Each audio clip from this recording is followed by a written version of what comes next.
All right, welcome y'all. Welcome everybody. Welcome everybody. Welcome to When the Right One Comes, men's edition. And oh, what happened? When the Right One Comes, men's edition. I'm Bishop Greg Davis, and our men are here and waiting for two more, but we're going to get started. And I'm going to ask Prophet Perry if he would welcome everybody as they're coming in. If you would just give us your name and where you're coming in from, and we'll introduce the panel as you come in. Everybody invite and share. Invite and share. It's Monday night, and we listen to the men. I did a radio interview today. I don't know what city it was, but I did a radio interview today, and the first thing she talked about is she's on here every Monday night. You don't know you don't know who's on here. And I'm gonna shout her out in a minute. But welcome everybody to When the Right One Comes. All right, Prophet Perry. Yes, sir. Again, welcome everybody to, in the words of my brother Frank Ray, he say the hottest show, bless you, the hottest show on Monday night live right now. We're excited for everybody. Tiffany, it's good to see you tonight. You're so consistent tonight. Detroit, Michigan is here. Regina, God, how are you? About to say, God bless you. How are you doing? It's good seeing you, Pamela Reed. They said we don't recognize prayer, which is red. But I'm sorry. I got my red lights back, y'all. Everybody, yeah. How is everybody? Chiquita, Phoenix, Arizona is here. How are you tonight, Sharita? How are you? Good evening to everybody. Louisiana is here with us. Good evening to you.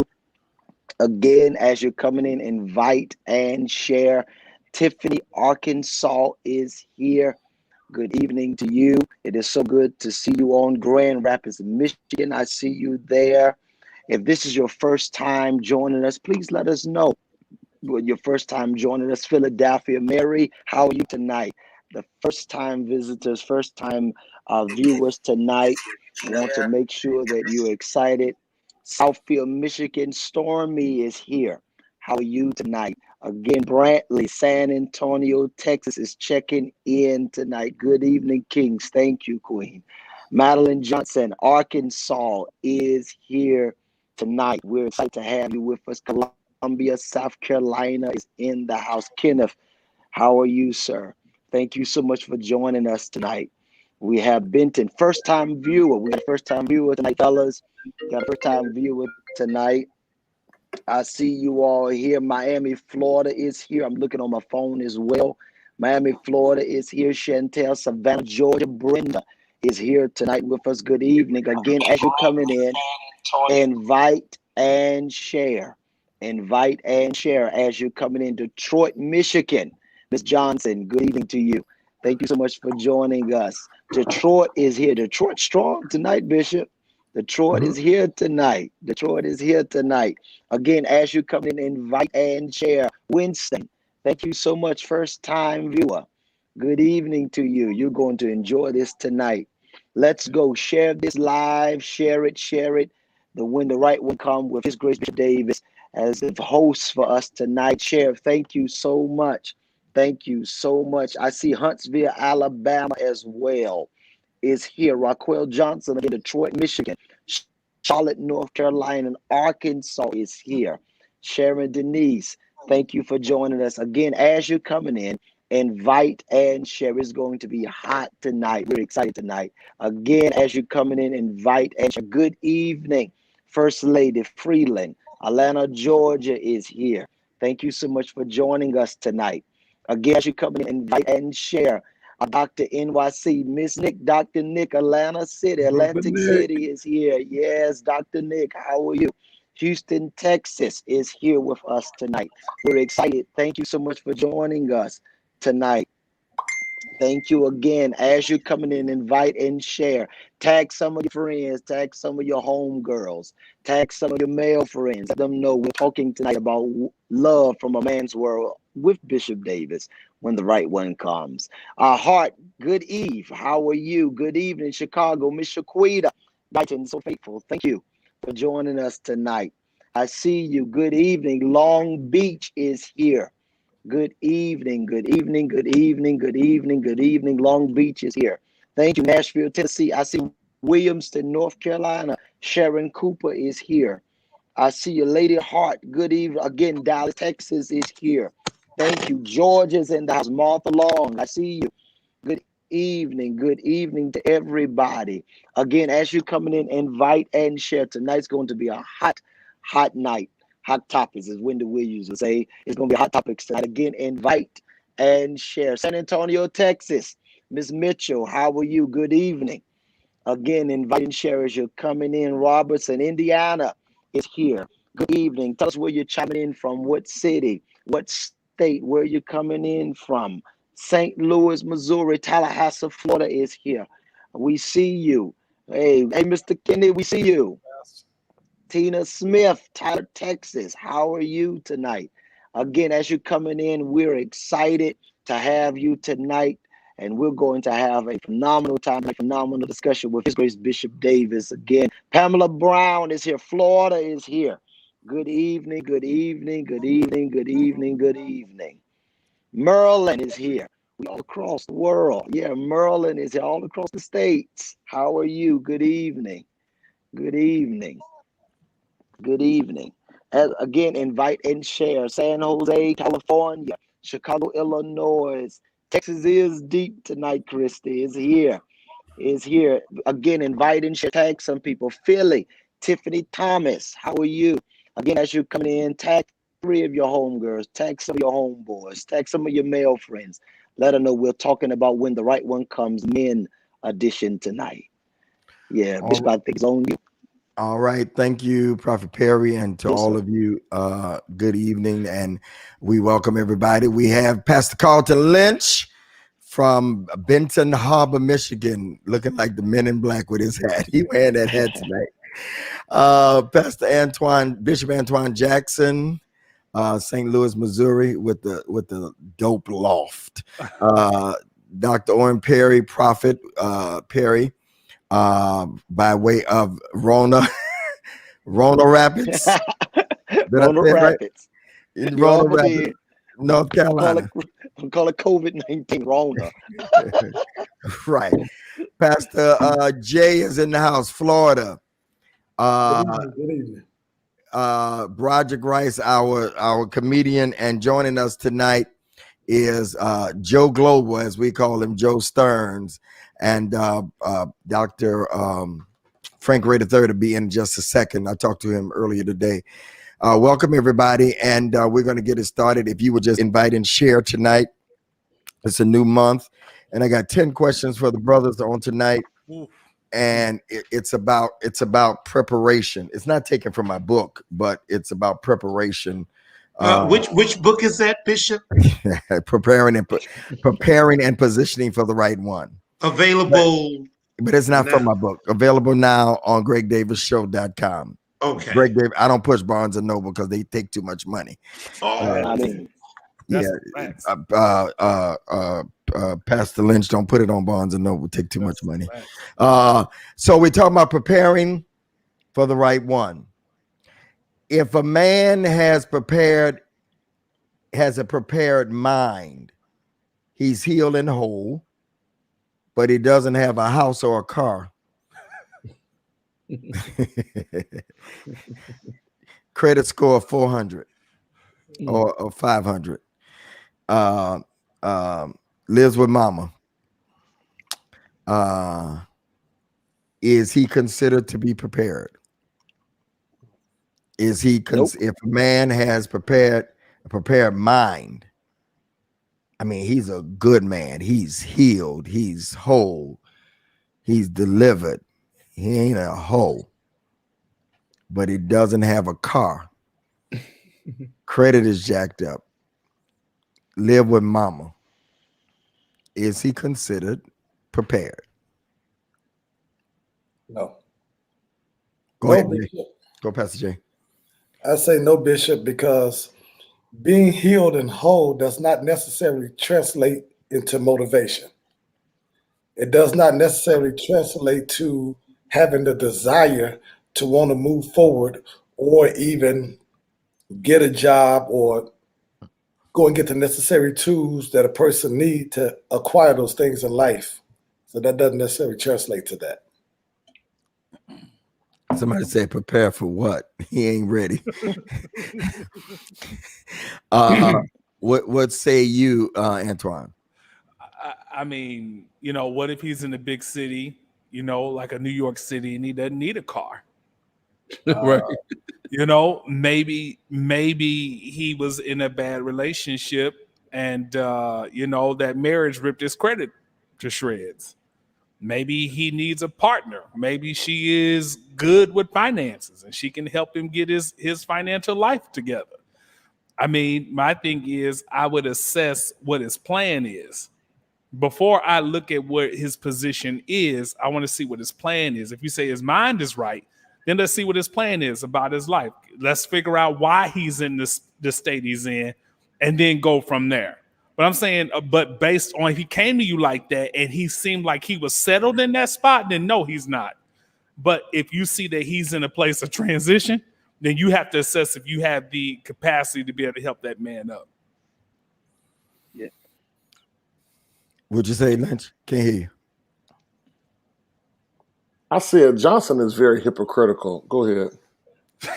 Why is he hypocritical? He ain't even said nothing. I got a job and I got a car. No, that's not what I'm saying. That's not what I'm saying. Bishop, I don't know. Bishop, you got a very good memory. You remember it was a question a few months ago about a girl. She was writing the show, remember? And she was dating a preacher. You remember that, Perry? And Yeah, I do. she had all this list. Yeah. The letter. And she had all this on for 3 weeks. Yeah. And Johnson was supporting him. Johnson was talking about maybe he's in school, maybe this, maybe that. And now all of a sudden you shifting. I come to raise hell tonight. So what makes this person different? I got this at MLK Jr.'s house when I was in Atlanta the other week. So I'm an offer now. I'm an offer now. It's the hat in the book. Yes, sir. Yeah. So Johnson, what's one book under your belt, and then Antoine, you know, I can't tell you nothing. You hear me? And he done signed some of them. What? Oh man, come on, Johnson. So what makes this different, though? This is what makes it different. I'm not being different. Even at that time when I made that statement, you can be prepared and ready for one area of your life and not be prepared and ready for another area of your life. So he's prepared and ready to move forward as an individual, but he's still not prepared and ready for that relationship. So those are two different things. No, you stretching it. No, I got it. You can't handle this, Doc. Keep it moving. That's question. I am the father statesman, so you got to watch your stuff like that. He's whole and he's healed, but you know, here's my thing. Here's what we really talk. Well, let me get everybody else's perspective. Go ahead, Perry. And then because I want to know, you know, if a man is whole, don't you have enough? I mean, to start with, I mean, a car and a house. I mean, what's that? I mean, you're not really talking, right? Go ahead. A car is. I think you should pay no attention to a man's car. Where does he live? A house is more so valuable than a car. I think that a lot of times a car can be smoke screen. I think there was one video of a guy that had a nice car, was living in a storage. And so he would drive the car to the storage. So I don't think that he's not ready. He's not ready. In my eyes, he's not ready. Now I understand different values people have, but in my eyes, you don't and we preachers, you know, take it from a Christian perspective, when a man leaves, he got to go somewhere, you know. So I think that it's all about where he's going and where he can take you besides his car. You know what I mean? Nobody gonna sleep in no back seat, no trunk. And if he ain't got no car, no home, what can he offer you besides ear candy? Besides that, he ear hustle you. So I think you need to have more than that. All right, Joe. Well, I just want to tell you guys, thank y'all for letting me share with y'all tonight. Man, I feel like I hit the lottery or something. Is that the real Carlton Lynch down there? That's mine. I like that guy. I have a totally different perspective. This is the advice I give to my sisters and my daughter and everybody like that. When I was single and I had a bunch of money, I was crazy as hell. So when women came into my life, because I was a consumer by nature and had all this money, all this access, all this power, I treated them completely different than anybody than I did when I didn't have as much money. Now, I don't have as much money as I used to, but I do okay. I think that like, for instance, when I got married to my first wife, she was living in the projects. I met her. She was 10 years older than me. I really didn't have a place to stay. I kind of moved in with her. I didn't have a car. I didn't really have a good job. It was just like hustling, but she liked me. And 5 years later, I was building her a $500,000 house. Sometimes you got to fall in love and to respect a person's potential. I mean, don't keep with the potential, but it need to be something that you put inside of there. When you build with a man, it's different from you walking in on his stuff that he already built by himself. It's just a completely different perspective how a man treat a woman in that environment.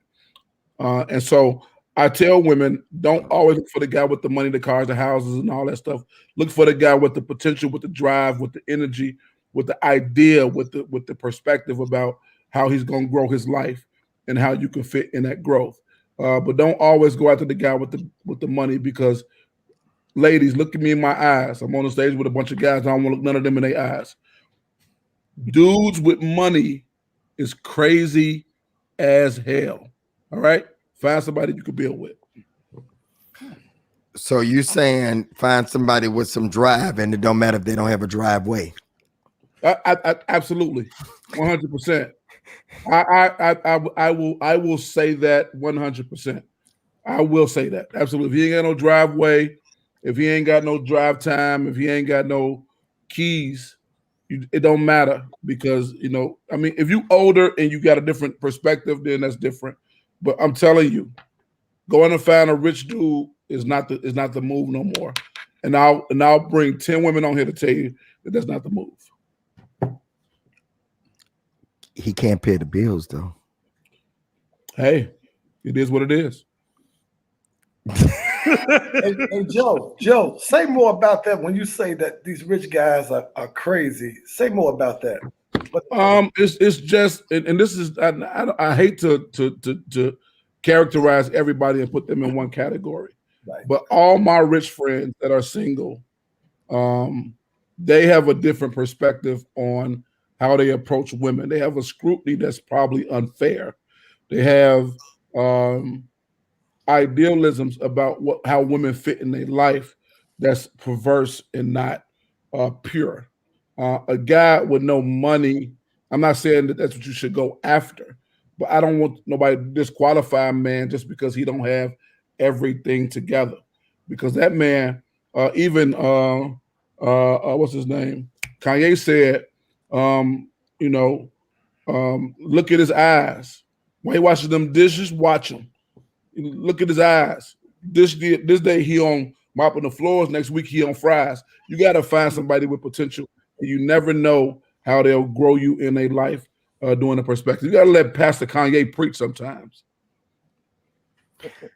But do you think that rich men, do you think some of those rich brothers have a different perspective because they feel like they have more options? Absolutely, because they play the option game, and they are used to obtaining things, and they objectify people in their lives based off what they have and what they own. Gabby say broke dudes crazy too. They are. Everybody crazy. Everybody crazy. Women crazy, men you just got to pick you're crazy. I keep telling y'all. You're crazy. You gotta pick your crazy. But I'm sorry, I'd rather have somebody that got a driveway and drive. And I'm sorry. Come on, Lynch. Lynch. Come on. This time, Greg. Come on, because I'm ready for you. I took a nap before the show. I don't agree with you. That's okay. And here's the reason why. I was in Atlanta the other week, and I'd be seeing all these people moving to Atlanta to be broke. You know what I'm saying? So I don't even think it's too many of them there. Right. I won't go where there's a lot of us. But there's a lot of women, young ladies that dress nice, thick, looking good, and they stand at their mama's house and driving their mama's car.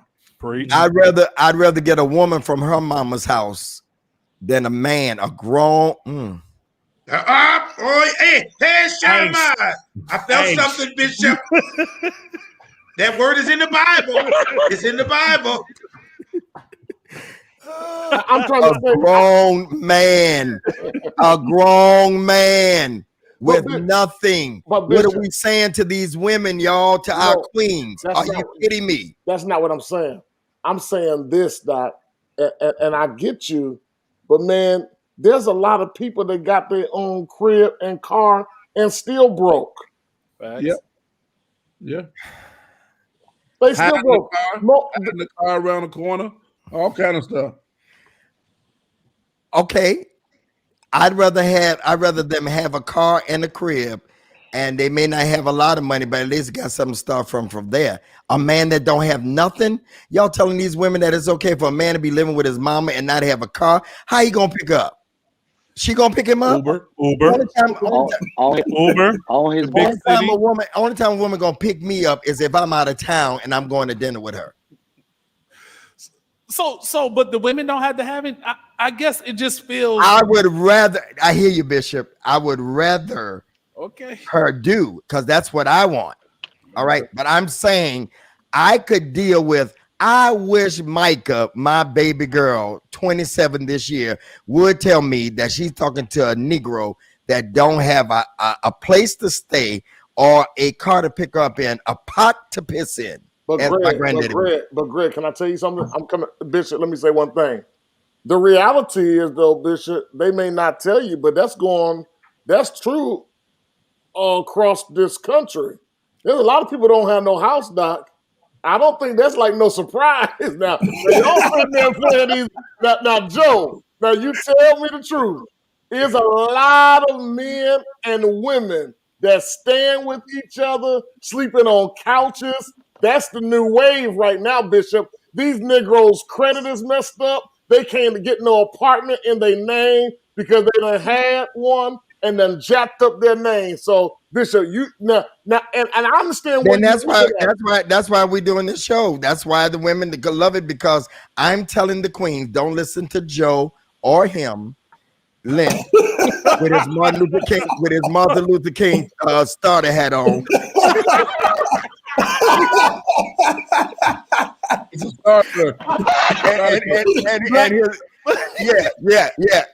I'm woke now. I'm woke.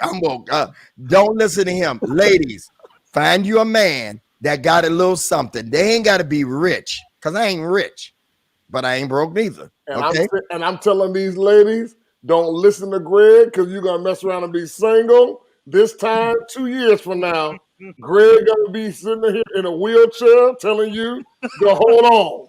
Now, you don't know what's on here. Mine could be sitting right here looking. Oh. See, you shut up on that one, huh? She could be looking right now. You don't know. No man knows the day. Let me ask this question, Bishop. Go ahead. Let me ask this question. Look at Joe, though. Joe done picked it up. Got curtains behind him. Joe got curtains behind him and a set and everything. He done come a long way. Clubhouse done brought folk out. Come on, Joe. Let me. Hey, Perry, I want you to answer this. If we look back historically, when we hear stories about our parents and our grandparents and all that, did our grandfather and great grandfather, did they have stuff already going on? Were they already having money and all that? Was it like? Give me a perspective on that. No, they didn't. See, and I want us to kind of walk lightly Joe, when we try it say again. potential. Try it again. Yeah, I don't like that. I think when you tell people look at potential in the absence of motivation, you lead to delusion. People become delusional because everybody got potential. Everybody born got potential in my eyes. So there are 144 sperm cells, the kind of a man, and all of us made it. That's potential, but there got to be motivation. That's Yes, semantics. but no. What still yet? But that still is some form of motivation. You telling me that I got a whole crackhead over here who got potential to be an attorney, but he has no motivation to get off crack just to be with him? No, I don't agree with that.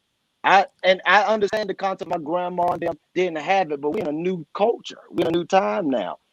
There are no excuses for us as men to say that I don't have nothing. There's no excuse. All of us have a bad hand that's been dealt. But I think that when we just say, oh, potential without motivation, then we're gonna lead folk to delusion. People gonna be in love with somebody they ain't gonna do in the rest of their life. Everybody got potential.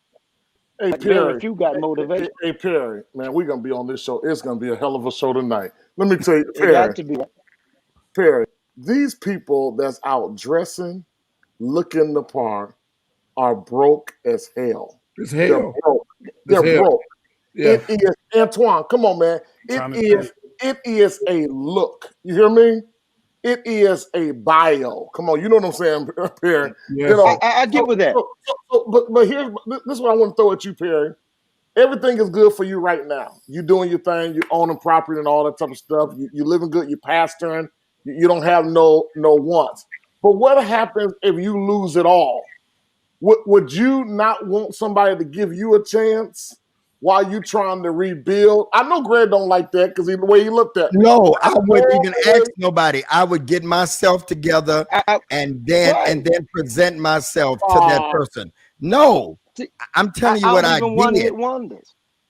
I'm telling you what I did. You forget I went through divorce and I left 2 churches with Pastor Kim, and then I came to Detroit and started over again and lived in a loft downtown and rebuilt everything. This is the rebuilt one. I did it quietly and kept working. So, I understand that, but I wasn't out there trying to get no. I think if you're not ready, prepare yourself. Well, you know what though? It's more unprepared people than prepared. Absolutely. And that's why I agree with that, bro. Hey, Broderick, what did it say? It's supposed to say this here. That's why I wrote the book, Preparing the Position for the Right One. That's why you wrote the book. We're offering a deal tonight. Amen. Right. Prepare and position yourself, and you can start all over again. Try it again. Try it again. Yeah. Frank Ray will be here in a minute. Y'all say good morning to him when he come. He overslept. Y'all say good morning. So, ladies, everybody on here, the scenario is, would you date this man that I just described?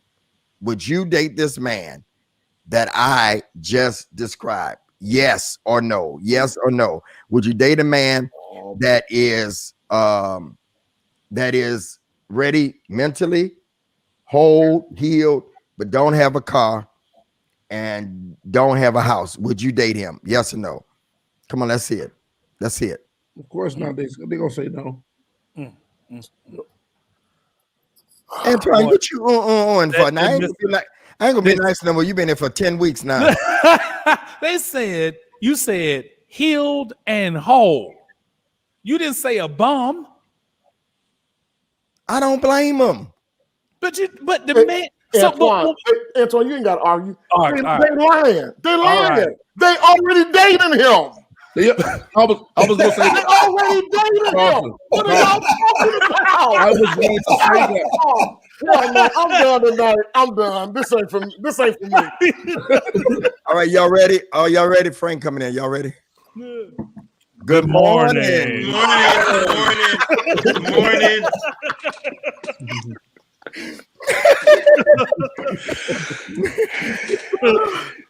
Man, listen. They saying no. They saying no. Well, they got some yes, date yes, but we are only dating, not getting married. So it's some yeses in there. And I didn't say marry the dude. I didn't say pay for the wedding and buy your own dress, Right. buy your own ring. Explore for the coffee. So Yeah. what's the tally of us on the platform? Joe. What? Joe says give him a chance, right? Yeah. I say give him a chance. Antoine, where you at? Give him a chance. Johnson, where you at? Give him a chance to get everything together. That's a no. Roger. Johnson, yes or no? Hold on, Listen, hey, y'all, listen to me. I am that guy. Because Frank gonna have to break this tie. Okay, it's me, Joe, and Jackson says give him a chance. Johnson, where you at? And listen, I said give him a chance. I am that man. I'm gonna go with no. Okay, Roger say yes. No. Greg? No. Okay, so it's 2 no's. Perry? Perry? No. 3 no. Okay, hold on. Frank, you want to hear the scenario? Okay. If a man has a prepared mind, he's healed and whole, but he doesn't have a house or a car, is he considered prepared? In a dream? I mean, what? No. He's still talking about dreams because he just woke up. I get it. I would sleep too. He's not ready. So don't give him a chance. Give him a chance to get himself together. Right. So that's Johnson, me. That's 4 against what? 3. And most of the women said no. Yeah, but I believe what Bishop. Roger, did you say that was you? Yeah. I don't have no car. You got a place to live, and you live in California. You don't necessarily need one. But Bishop, a lady. Yeah, if you live in New York, now wait a minute. This is not for everybody. A lady or a man that lives in California or New York, it's a possibility that they may not have a car. Seriously, right? Especially like if I lived in New York, I would not have a car. Yeah. And listen. But Carlton, a lady that I was interested in. I told her I was interested in her somehow in the conversation. It came up that I didn't have a car.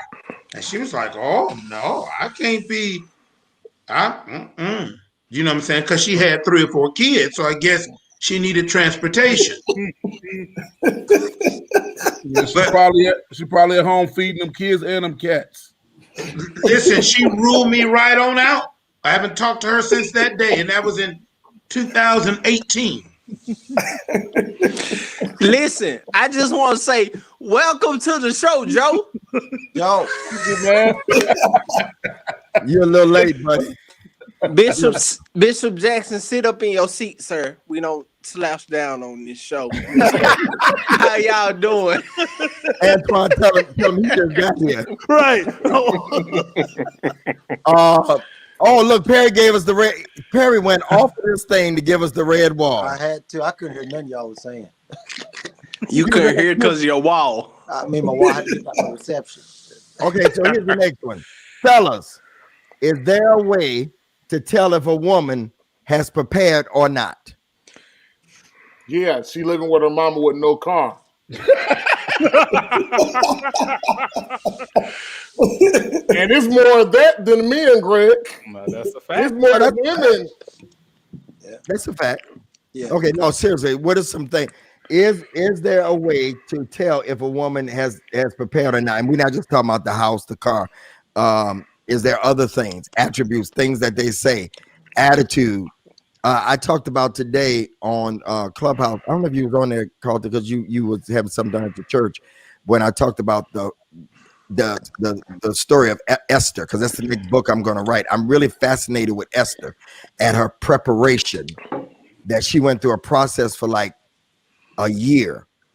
They detoxed her and took out all the impurities, which to me, Ray, represents you're taking out your past. You're getting rid of your past.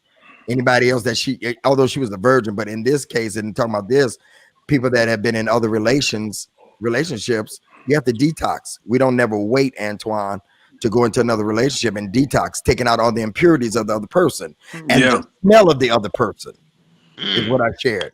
Okay. But I'm not talking about the actual smell, but I'm talking about, you know, the aroma that yeah. And then I talked about she went through perfume. They put perfume on her after they detoxed her. So I don't know if 6 months they did this and 6 months they did that, so that when she went before the king, she would have a different aroma. Some people get out of relationships and they still have the same aroma of Broderick, and they trying to talk to Johnson. Jesus, I don't want no woman to smell like Broderick. I can tell you that now. and so, you know, they prepared. So in this case, what is there a way to tell if a woman, when you start talking to a woman, Perry, can you tell if she's not prepared and ready? She don't have the capacity to hold you. Facts. The first thing I look at is her. She has the support of more than, she's not just looking for a significant other. She has others that support her. I define that by association. I always say that. What they're surrounded by, their friends, what they are, how they are, what they're posting on Facebook, what they're doing. I look at all of that. Also, I look at how they love themselves. You can't love me. You don't love yourself. How you treat yourself. What do you do for yourself? I just don't look at the external stuff, but I also listen how she talks, what she talks about, her interests, the things that she has going for herself. So my main thing is association. I look at association. Birds of a feather flock together. She got chicken heads around her. That's what it is. It is what it is. So that's how I look at it. All right, Antoine. The level of our conversation. Yep. I found that when a woman is ready, she's a lot more mutual in her conversation. She's not as needy, or, you know, I know that they are talking about, you know, all these questions that women ask, but they don't ask questions to try to assess where you are. They're more so trying to ask conversations about just the spirit of the commune. Like, are we in this? What are we doing? What do you like about life? This is where I am. And so I found that the level of conversation with the woman that is ready seems to be higher than those that just are looking to be caught. Yeah, it's the conversation for me. Conversation. It's the conversation for me that you just ain't saying a lot of stuff. You can actually hold. Y'all invite and share. We're about at 450. That you can actually hold a conversation, and you're sensitive, you're compassionate, you care about what I did today, you care about what I ate, you it's all that. You prepared to handle me. I don't, you know, I know we get into about this, you know, I know Johnson wants somebody to you know, be barefoot and be able to cook in the kitchen and all that, but look at him. Johnson, can you hear me? Yeah, I can hear you. Oh, he didn't follow that. Wait a minute, you know what he's saying? Yeah, right. What's the big deal? He like, okay. He like, what you talking about? Like, and right, that's the look he got. So from me, it's the small things, you know, like send me some Uber Eats, send me some food, you know, what, Antoine? Yeah, right. I was thinking about you. Send me some t-shirts. You know, just something. Yeah, like, okay, so is a woman really ready to appreciate a man that provides and protects if she's never been on her own before? When reason I asked this because you woke, you came woke. I'm still waking. And whatever Lynch said, I want to argue with him tonight. So he got his Martin Luther King starter kit. When I was in my early 20s, I was dating a girl who was still living with her mom. The only independent experience she had was when she was in undergrad, and then when she moved back home, she was in grad school, but she was again living at home. So she never really experienced what it means to pay bills, what it means to be completely independent. Meanwhile, I've been independent since I was 19. And so she didn't know what it was to have to struggle or have to acquire certain funds to be able to appreciate certain things. So I want to know from the fellas, from your experience, a woman who's never been on her own, never had to fend for herself, is she really ready to appreciate and be with a man who does those things? See, it sounds like the first question to me. That was the struggle that I had with the first question, because it's like, yo, if we're talking for partnership and not trying to be caught, then I think then a woman should be able to have some capacity too to be able to relate to a man. Because we'll wonder why a man will keep going out looking for another woman when he has needs that, you know what I'm saying, he wants to be met too by his woman. Yeah. And for me though, Greg, and I hear you, Frank, I'm not too much crazy about these conversations. I heard Bishop say it's the conversation for me. Man, it's what I see with my own eyes for me. Because these conversations be a whole bunch of fluff. You know, you talk to women, yeah, I got this business, I got that business. Baby, you selling t-shirts and some handmade jewelry on the side. No. Well, now, wait a minute. Hold on.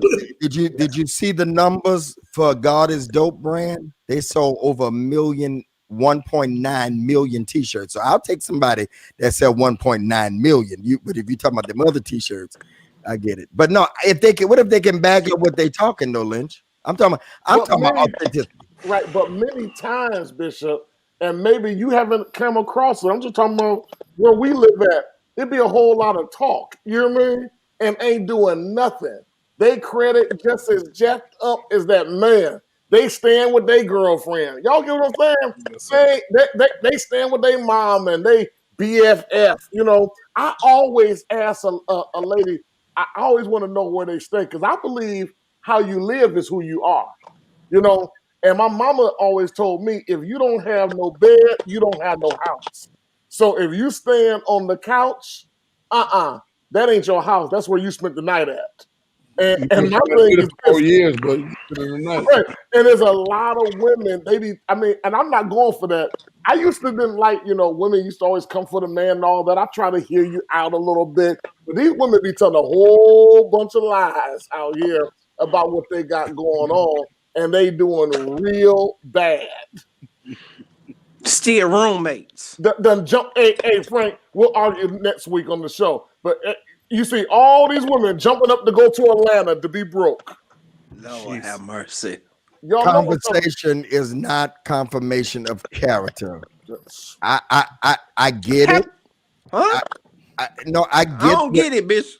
No, I get her philosophy. I get what she's thinking, but I don't agree with that. From the heart, the mouth. Right. From the heart, the mouth speaks. Yes. Yeah. Well, you know what? If you can hold some conversation, it's good for me. I think you got character. You got to show me different right now. I need somebody. I need somebody to stimulate my mind. Yes. Yeah. I mean, at the end of the day, have y'all ever been in them conversations with women that? I mean, I don't want to talk about it. I don't feel it. Come on. What do you mean? Let's talk about it. I think for all of us that's on here, we're conversationalists. That's what we do for a living. And to get somebody that can't talk back to us, it's like, what are we here for? What are we doing? I mean, like, serious. Yeah. Women talk about they want a man that can stimulate them, but can you stimulate me back? I'm sorry, they can't, because they're living a reality show. Oh, they're not reading books. They're watching TV shows. But they shout me down about watching CNN. But I can tell you what's going on in the world. I want somebody that has a global. They can tell you about the new bag. I want somebody that can tell me about the worldview. What is going on right now in the world? We could be dead in the bed, and we don't even know why. If I put up, you know what I'm saying? Talk about or their only perspective is from reality shows. Hold her, Lateria. Hold her. Yeah, they only can relate to mess. They want to know what celebrity is screwing what celebrity, but we can't talk about stocks and bonds. We can't talk about the things in life Yeah, that actually matter. That's bothersome to a Or man we who can't even is. talk about what a man is bothered by. Yeah, yeah, You can't even talk about what a man what. I mean, I don't want to talk about that. I don't want to talk about that. I want to talk about that. I want to talk about that. Am I being personal tonight? Probably so, Lynch. Probably. You sound personal to me. Talk about it all, the comfortable and the uncomfortable. Ladies, a man wants you to talk about everything. Sometimes we got to have the comfortable, uncomfortable conversations, but it helps us to grow. This is right. part of the preparation part. If you can't talk about the difficult and you just want life, you want watch this. This the buzzwords now, Lynch. Since you talking about what everybody entrepreneur, you want the buzzwords is vibing. Now you killing my vibe. I don't want to talk about that. That's so sad. But what? yeah, Life has its ups and downs, and you got to be able to talk to a man. I'm sorry. Go ahead. I'm sorry. Go ahead, Antoine. That's what I said. Yo, I'm on a roll. I'm sorry. Yo, conversation. You can tell where a woman's maturity is based on the level of the conversation. Yeah. yeah. Hey, I'm you know with what you. else you can tell, Antoine? Yes, sir. You can tell where a woman is, Frank, by if she keep paying for stuff with a Cash App card. Bye, fool. Oh Lynch.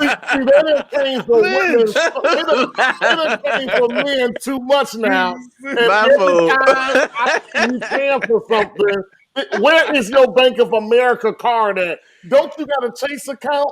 Listen, How that's are you in business with no business account? yeah, yeah. We go get bye, some bro. king, pull out I- all those debit cards and swipe it through which debit card we're gonna use. That's why we pay for everything. If you knew like I knew, you better get another card before Cash App cuts you off. or some. So Right. Some Okay. So anybody else? Is there any other ways? Conversation is not there. They're not prepared because they're not financially prepared. What else? Is there anything else? Roger, Can we consider this, Bishop, those that are overly prepared are not prepared? Those that are overly ambitious about getting a man or being married or being in a relationship, they're broken and they're trying to fix themselves in the arms of a man. Those that come in so relationship forward and you my boo, you my bae, what we doing, and how you want your marriage to go, how you picture your wedding and all that. Hey baby, this is the first conversation and we sitting in Starbucks and I don't want to be interviewed as a potential husband. I just want to talk to you about whatever and have fun. But now these women are so ambitious about getting married that every time you hook up with them, it's just an interview to be a husband. I don't want to talk about my 10-year plan, Antoine, the first time we hang out. I want to see what we got in common. I want to see if we got an energy, we got a vibe. I want to see if you find it in your Instagram pictures. I want to see if you think I'm handsome. I want to get that. If we could joke. I think that we underestimate fun now. It was a time you used to fun your way into falling in love with somebody. Now we so business structured about are they business in line, are they credit in line? What about character? Who gonna be a good wife? Who gonna love me good? Who gonna take care of my kids right? Because there's a lot of people out here got great credits and degrees and great jobs, but are raggedy morally, raggedy in their character. And so I think maybe I ain't got enough money. I ain't got enough money or I got too much money. But all that stuff don't really matter to me as much now. I'm 45. Give me somebody that's kind to waiters and kind to valet people. Forget about all them. Can you be kind to me? Oh yeah, but that's Yeah. but kindness shows when you around people who serving you. That's how I always look at people to see how kind. Yeah, they no, are. I know, but I'm saying right because if they right. But Here's if they naturally genuinely kind, they're gonna be kind to you no matter what. I did a piece and y'all tell me if y'all agree with me or not, Frank. I did a piece right here on it's on YouTube. The last live I did, 7 reasons why that will guarantee you the man won't call you back after you go on the first date. Because it's 7 things that you can do that a man ain't gonna call you back. The first thing I said you can do on a date to mess it up, Antoine, is talk about your ex too much. Oh, Watch facts. this. Watch this. Here's how I know you're not prepared. This is the one for me, that if you always talking about your ex, good or bad, Yep. let the man ask about your ex the first time, what happened, so he can know what he's dealing with. But don't keep bringing your ex up over and over again, because if you talk about him good, y'all tell me if I'm wrong, Carlton, because you know you like to disagree, just for the hell of it. You talk about it. You talk about. I'm glad Frank here, so you can pick with him because he was coming for me. There's your punching bag, Frank. You talk about him good, then we think, Carlton, that you want him back. You talk about him bad, then we think that if we become your ex, what you gonna do? You gonna talk about Talk it? about us. Dog is out. Yep. So that tells me you're not prepared. Let me ask, Roderick. You quiet tonight? Are you woke? Yes, sir. I'm listening. So if you talk about him bad, then I'm going to be your candidate next. And I've seen it happen. And so that tells me you're not prepared. There's still something going on with you and your ex, even though he may be with somebody else. In your mind, you still got some kind of tie. Y'all agree with that? Yep. Okay. So let's go to the next one. What will your future wife need to do, or what qualities should she possess to display that she is prepared for you? What does she need to do, Frank? What does she need to do? What does she need to do, your future wife, if she's listening, or what qualities do she need to possess to display she has prepared for you? I think she needs to display What being are a you laughing help. at, Carlton? Go ahead, Ray. Being a help, not a hindrance. I think some women specialize in being a hindrance rather than being a help. And so that makes it difficult to see what she's really made for, or it makes you not want to even commit because she's not living in the realm that she was created to live in for you. And so I think that's one of the main things, being a help and not a hindrance. Define help, Sister Dawn Hudson. Hey, how you doing tonight on this wonderful Monday night? Uh, help is what you help unto what I am, who I am, what your assets Frank, I to. looked it up real quick. Yeah, okay, do it. Make it easier Yeah. to Hell, it assist, don't. I mean, to done. Webster will answer every need in your life. right? make my space easier. I already got a lot going on. I'm already busy. I'm already doing things. What do you bring to my life, to my space, that makes my life easier? Yeah. That's a help. That's a help me. And a lot of, I'm not gonna say a lot, but some women live more in the capacity of daughter than queen.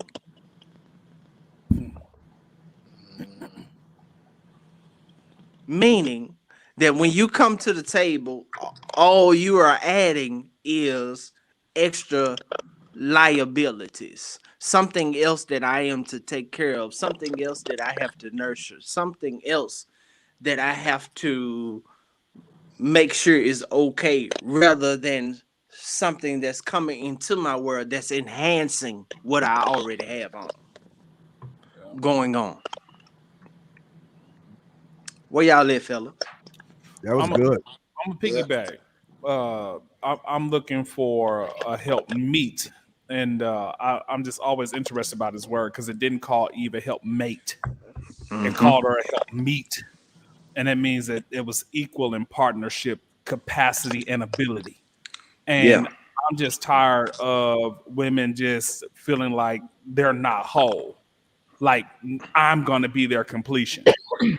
When I'm not looking to complete you. I want you to know who you are. I want you to walk in your self-awareness. And I need us to be a team. I need us to be a partnership. And that help meet is in relation to the assignment that's on my life. So being able to share with you the things that I feel like I'm called to do in my life, but also you share with me the things that you feel like you're called to do with your life. And that's how we're going to build our relationship. We're going to build our relationship based on our mutualities, not our brokenness, or not the things I wish I had. I really want a woman to know what she wants to do with her life. And that is just so attractive to me, to see a woman that wants to be a partner with a man, not saved by one.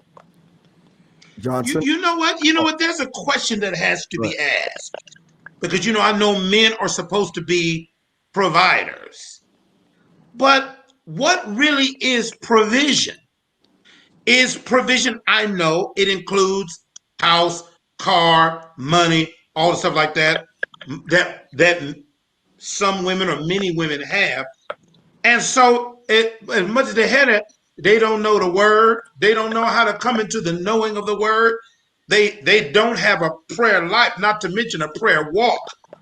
So what if a man, just go with me here, Carlton, what if a man who doesn't have a house or a car or a lot of money or the best suits, but he has revelation enough to walk in righteousness and holiness? And what if that woman happens to, in this season, unbeknownst to her just 2 years before she gets terminal cancer, and is going to have to be taken care of by that man that she's helping to build? What's wrong? Stay with me, Prophet Perry. You're looking lost. I am. What? Now, watch this. To everything, there is a season. You might come in strong in one area in this season, but not in another season. There are a lot of people who last year about this time had no idea there's going to be out of work, no car, no house, no insurance, no retirement, nothing like that. So I was asking along the line, provision, or what we always talk about what we bring to the table, and everybody talk about what I bring to the table. My question I asked the other day was, how are you conducting yourself at the table? So to me, as much as I like red bone, high heels, pearls, all those one thing, I want a woman who can follow my leadership. And I said this on another show. I said, listen, it's not that I don't want a woman to talk. I just need her to know what to say when she open her mouth. And listen, with all of the good credit they have, houses, cars, most women, I don't want to mess up nothing. Most women don't even know God. I wonder, why do you even want a man if you don't know God? And you don't have a relationship with God? And you don't know how to pray? You got your list. Jesus told that man, he said, one thing you lack. And the one thing you lack is the main thing that puts everything else into perspective. I wanted to throw that in there. I want to see what somebody got to say about that. You got your credit and everything. You don't know the word of God. You don't know the spirit of God. You don't listen. You don't know. And so you want my credit to be 100%. You want my house to be right. You want me to have the perfect body and everything. And you don't even know God.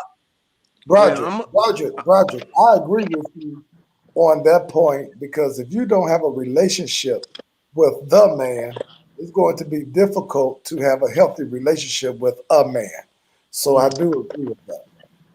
And that's why we're having so many problems. I don't agree with them, you y'all. ain't been married before. You ain't never been married before, man. You don't know what we're talking about. Neither has Johnson, but he just amen. You ain't never been married before, Frank. I don't care. Johnson, you already know I'm serious about Johnson ain't been married either. I'm not trying to go out. Yeah, so he agree with you. So you somebody my wife, that's not going to happen. Yeah, so I don't. You knowing God ain't got nothing to do with you knowing me. Honestly, Oh, really? there are some women that specialize in God, but are horrible with men. No, that's religion. That's No, religion. no, no, I'm no, not talking about religion. no, I'm talking no. about relationship. So Frank, No. you okay? Hold on, Johnson. Bronson, hold on. You, Frank, you're in the same team tonight, Frank. You go on and talk, young man. No, I don't receive it, brother. I don't either. Listen. These women love quoting Proverbs 31. Now I'm a Proverbs 31 That's woman. religion. That's No, that ain't religion. religion. That's the Bible. No. Yeah, but the way they're referring to it is religious. Trust me, I've been alive long as some of y'all even know you had something in between your legs. And let me tell you something. You have listen. They don't know God. They don't. And you still in the same position we in. Listen. They don't know. I don't care nothing about that. They don't know God. They don't want to know God. They don't know how to come into the knowing of God. They just want to be taken care of. They want to be. Knowing God ain't got nothing to do with her knowing you. Broderick, I've been longer than you. All right, so let me say About this. 3 years. Okay, let me say this. That's enough. I was 3 at 3 years is enough. Let me tell you something. I don't care how much they say they know God. It don't make a difference. Some of the ones say they know God. Sometimes I wish that I had a streetwalker, to be honest with you. Come on. Speak in tongues. Speak in tongues now. Foam at the mouth. That's religion. I ain't talking about that. I said no God. I didn't say no religion. The religion of God. Hey, Broderick, it's plenty of people in the Bible that had relationship with God and still messed up. Well, I mean, they're human. You guys are talking about women who claim to know God but don't really know God. Me and Broderick talking about women who really know God. And there's a difference between people who say they know God. Really right, Johnson. Come on, Johnson. Come on, Johnson. Who really have a relationship with the Lord. Come on, Johnson. No. Let's keep it real. Let's keep it real, because you guys be saying stuff that's not quite accurate. Ain't none of y'all churches want to let y'all bring somebody off the streets and make them the first lady in y'all church, so y'all can cut that nonsense. No. That's what happened. What happened? What would you say? Say that again. None of y'all churches is going to allow you all to bring someone and be over that church. Are you kidding me? Are you kidding me? And Lynch, I'm not trying to get. First of all, Johnson. Somebody's church is going for that. So let's keep What do you mean? What do you mean allow though, Doc? Yeah. Okay, take out the word allow. Hey, Johnson. Hey, Johnson. It's not gonna happen. Johnson, I don't know about the rest of them. I pastor my church. I do too. Okay, so those members in your church is not going to accept no woman off the streets being their first lady. No, I'll agree with that, bro. That's not going to happen. First of all, I'm not looking. I'm not looking for first lady, Johnson. That's not going to happen. I'm not looking for first lady. I'm looking for my lady. She ain't gonna have that title. You're looking for your lady. No church is gonna let you get a woman from off the street. Why you keep saying Name some pastor that's doing that right now. Just got a woman who come whenever she wants. Exactly. She's his wife or whatever. Name one pastor, a successful pastor that's married to a woman who it ain't no team deal. Well, we can't say people's names in this broadcast. Right? Don't say their names, but describe them. Okay. I'm finished. I want to hear this. I'm gonna text you. What are y'all saying right now? I'm gonna text you, Johnson. What Johnson is saying is listen. They know what I'm saying, Roger. Ain't no church gonna allow no woman from the streets to be the first lady. They know. I'm very clear what I'm saying. Oh my God! I know plenty examples. Okay. Hold on, Roger. Don't marry Gomer. That's really not true. That is true. They was already married before. That's not true. That's not true. I know plenty examples, bro. They was married before. They got remarried, so that's not true. Johnson, I'm not sure. God. Johnson, I'm not sure what age you come out of, but most of us on here, we are fully the pastors, and they will accept. And I can speak for anyone. Look at the comment section. These folks are not accepting that.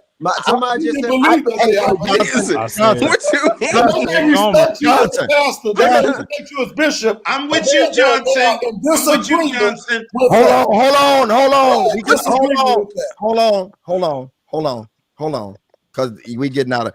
Let me say this: for those of us that pastor our churches, and we're not, I don't care what the comments say. They ain't got to live with who I pick.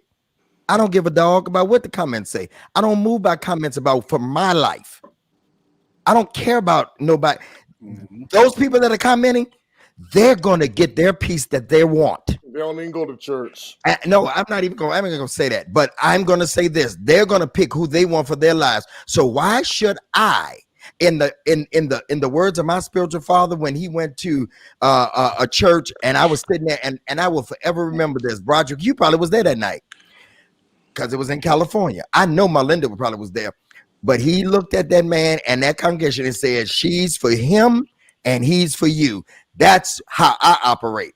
No woman that I marry is going to be for any church. They're for me. And nobody's going to tell me what I can do and what I'm allowed to do about my personal life. As long as I'm not streaking in the street and she ain't doing nothing immoral, she don't even have to come. She come when she get ready. I can name plenty of those wives, successful preachers in Chicago. Clay Evans' wife never went to his church. She went to am I right, Joe? She went to R.D. Hin's church. She went to another church. She didn't even go to his church. Johnson? I grew up in Chicago. I don't remember Clay Evans to another church. I always remember her being there at fellowship and being the first lady of fellowship. William Fall O.G. out. said, All those "Flash." pastors out the E.J. Jones and Clay Evans was best friends. I don't even remember that, Bishop. You lost me on that one. Okay. But I can tell you this.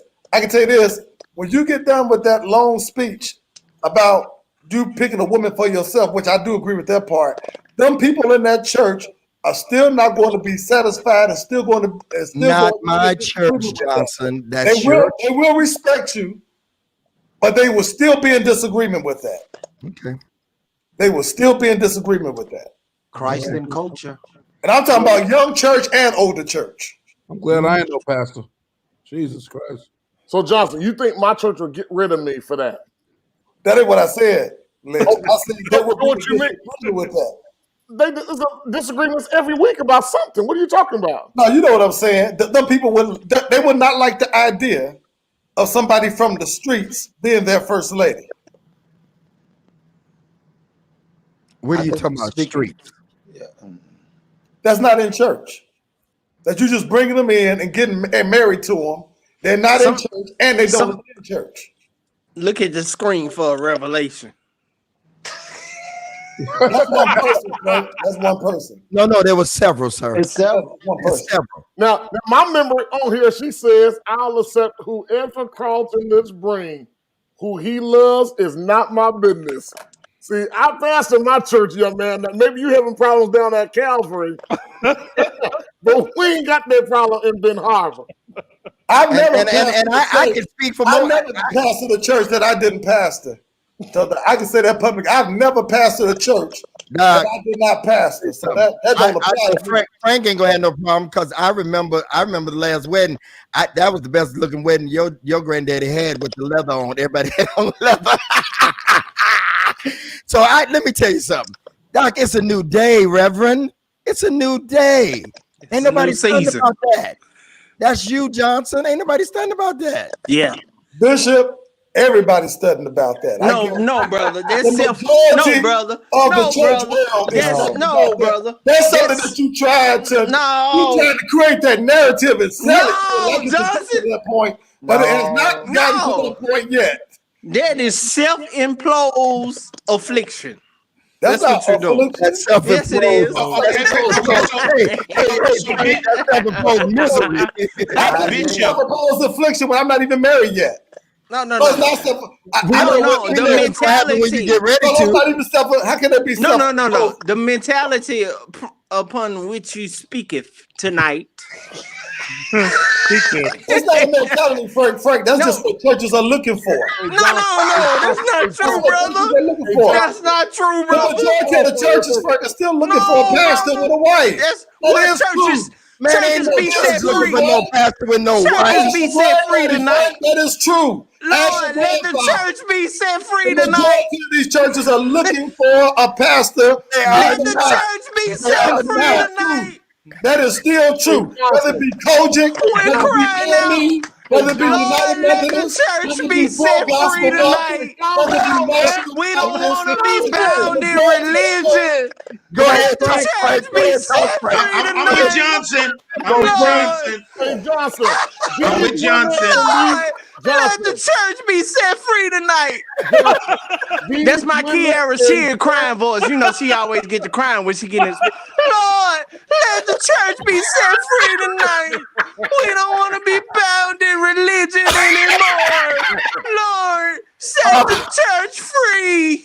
Hey, Frank. Hey, Oh go my ahead and God. get me too. Because Oh my God. I'm with Johnson. I'm with Johnson. Johnson. Hey, Roger, Johnson, let me say Hey, Roger. And Lynch know this. Lynch has been before pulpit committees and things, so Lynch might play around with it, but Lynch know what I'm saying is true. He's been before pulpit committees. He has moderated and helped And church. I don't even know what a moderator is in the pulpit. And that's a reality. Johnson, And everybody that's watching on this That's live fine. right now, y'all know that the majority of these churches would Come on, even Johnson. prefer a pastor to be married and to have a first lady full of character and integrity, Antoine. Christian experience. Antoine, And we all know that to be true. Antoine, what is We all know that to be true. Antoine, what is a moderator? What is all that he talking about? Clubhouse. Committee. What is all that? Clubhouse. Most of these churches are tired of these church girls, these church women. They kept up more mess in these churches. Man, they not interested like you Yes, think they sir. are no more. Doc. They have tore up Yes, music sir. ministries. They done put scandals and rumors on their pastors and men Yes, all sir. through the church. Come on. Man, they don't rip these churches into pieces. Hey, but now Yes, let's be honest. Not without provocation in many cases by the pastor. I didn't say otherwise. But for him to say that they want a church woman at church, because Johnson, just because they don't go to church don't mean they don't love the Lord. Well, we're not saying that, but what we are Look, saying. that's what I'm saying. Look, they're trying to create a narrative. Those narratives don't work with me. First of all, what I'm telling you is, when you go before these pulpit committees and the leaderships of these churches, they will tell you, and their members, the majority of their members, will want a first lady who has character, integrity, and Christian experience. Unless you have started. Reshape the narrative to try to trap me up. It doesn't look like it. They That not look like getting Unless you Johnson. They not getting that many pastors that got character and integrity. And you want the first lady to have that? Yes, they prefer. Matter of fact, a lot of these churches will even want their first lady to be more holy than the pastor. Well, Let's go to the next question because y'all losing some people. Y'all getting into church politics and all that. Let's Actually, the numbers are going up, Bishop. But go ahead. And they right because they just listen to y'all scream and holler. It's going down too. And the one said right there, Lynch is right. The people are sick of them. That's one comment out of about 100. Go ahead, Bishop, with the next question. Go ahead, Bishop. They said Johnson is primitive Baptist. All the way, washing feet and all. Is preparation for men and women different? Should men and women prepare differently because their roles in marriage are different? Joe? Joe, this is your fault. We ain't never been like this before. It is your fault tonight. And he just sitting there. No, it's Roger been sitting there like the little devil, and he been plotting where he gonna get in and start something. And he started. I gotta hop in. I gotta get in where I can fit in, Look at him Bishop. smiling. Go ahead, Joe. Is preparation different for men and women? I think it could be, but I think anybody that's raised right, and getting some healing from their past, detoxing from old relationships, and getting their business in order, I think that's universal. I don't even know if it's really a difference between the two. I think that we approach these conversations sometimes with oh man, I won't say misogynistic, but almost a misogynistic overview of how women gotta be this and that for us, and we don't really talk about our qualifications for them. But I think that if they're raised right, great environments, heal from their past, I think that's a universal process for all of us. Let me bag this. I might as well go into this. Here's the question that most women have. I've heard this, and Lynch, you probably heard it on Clubhouse. How come the church doesn't prepare men the same way they emphasize preparation for women? Because the church is misogynistic. It's almost like it's really a system of a woman should be glad, especially if they're gonna marry a pastor. Oh my God, a pastor? Are you serious? You're gonna be a first lady? You're gonna get the gift, you're gonna get the I think that there's a whole different perspective how we approach this. And so I think with the devaluation of that ideal, I think it really put women in a strange place. And I just wish that it wouldn't be that way. I don't think that ain't no difference between the man and the woman, how they should prepare. I remember the days where the guy used to walk up to the daddy house and put his head on his chest and say, Mr. Johnson, I'm here to take out your daughter with your blessing. We don't have that no more. It's like the guys become the bad chick now. And we just sit back and wait and see who's going to fight over us and who's going to come get us. Because I got a couple dollars and I got a position and I got a business. So, yeah, let me see who's going to choose me, who's going to pick me when we don't have that same chase. Hey, Joe. So I think it changed that dichotomy a little bit. Go ahead. Hey, can I take a different way? I think you may be right. I wouldn't say 100%, but I believe that the church at a time tried to train men and tried to really pour into. You can have a women's conference, they're gonna pack it out. Have a men's conference, you're gonna get about 9%. 7. Exactly. But I believe that the men, the reason why is because the men has lost faith in the entity, has lost faith in the church. A woman can hear all this stuff, blogs, and hear all what's going on in the church, and they'll be right back next Sunday. A man hear one or two things, they tapped out. So I believe that we have to rebuild rather, the confidence in the man, in the brother, because if you don't win Frank, you're not going to be able to teach Frank. But what make Frank the prize? Is he the prize? Well, what make her the prize? Why is there a prize? Exactly. Why is there something that we that if anybody gonna be the prize, it should be her. How was it us? No, we don't talk like that on this show, Joe. I get it. I know. How did hey, Joe, you know the things. You're welcome now. Take. How do we become the one that's the prize now? See, I believe we should be a prize to each other. Yeah. I agree with that. The day in which we live has constituted where women seek equality rather than protection. And so it's all about being equal. It's all about being on your level. It's all about being treated equally. So we've lost the construct upon which God originally orchestrated for the house to be conducted upon. So should we live in that now, Frank? Should we now? No, but that's the way it is. We've lost the most of let me put it like this.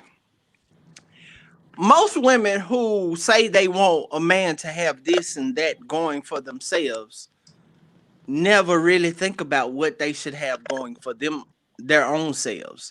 So for instance, a woman these days still wants a man who provides, still wants a man who is able to pay all the bills, but they don't want to do no housework. They don't want to wash clothes. They don't want to iron. They don't want to cook.